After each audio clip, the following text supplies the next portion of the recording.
हंसवाली मैया की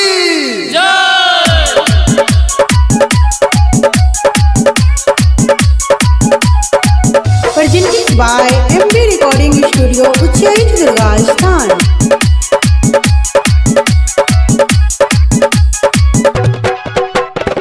Mixed by Nicholas Baba.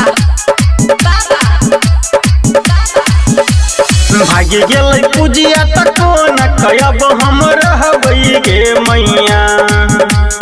भागी गेलै पूजिया तको न कयब हम रहबै गे मैया। साईं ओकर छोड़तै त डबल चुनरी चढ़ैबौ गे मैया।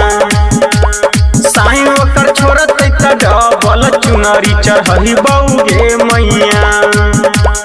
भागी गेलै पूजिया तको न कयब हम रहबै गे मैया। भागी गेलै पूजिया तको न कयब हम रहबै गे मैया। साईं ओकर छोड़तै त डबल चुनरी चढ़ैबौ गे मैया। साईं ओकर छोड़तै त डबल चुनरी चढ़ैबौ गे मैया। प्रेम से बोलो बिना वाली मैया की DJ Sumit Satish Raima.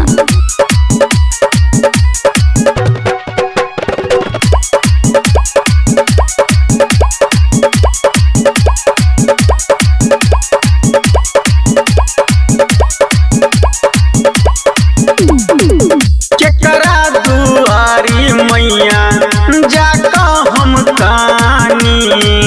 तोरे पर आस लगने छियौ भवानी।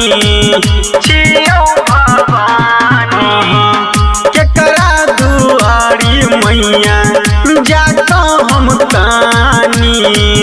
तोरे पर आस लगने छियौ भवानी। मिलतौ नहीं हमारा उ तो हसड़ी लगैबौ गई मैया। मिलतौ नहीं हमारा उ तो हसड़ी लगैबौ गई मैया। साईं ओकर छोड़तै त डबल चुनरी चढ़ैबौ गे मैया। साईं ओकर छोड़तै त डबल चुनरी चढ़ैबौ गे मैया। प्रेम से बोलो सरस्वती मैया की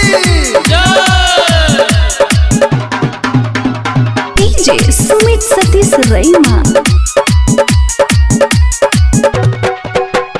Presented by MB Recording Studio, Uchait, Rajasthan.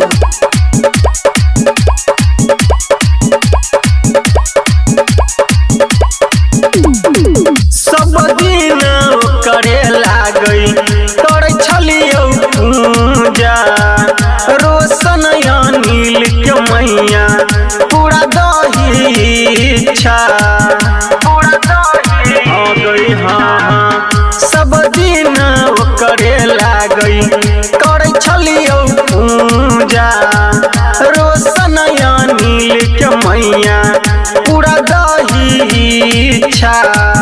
बाबा मिथलेश के तू नहीं दिल से भूलै है गई मैया। बाबा मिथलेश के तू नहीं दिल से भूलै है गई मैया। साईं ओकर छोड़तौ त डबल चुनरी चढ़ैबौ गे मैया। साईं ओकर छोड़तौ त डबल चुनरी चढ़ैबौ गे मैया। अरे थक गए क्या? अरे भैया यूपी आए और साला ढोल नहीं बजा तो क्या खाक यूपी आए?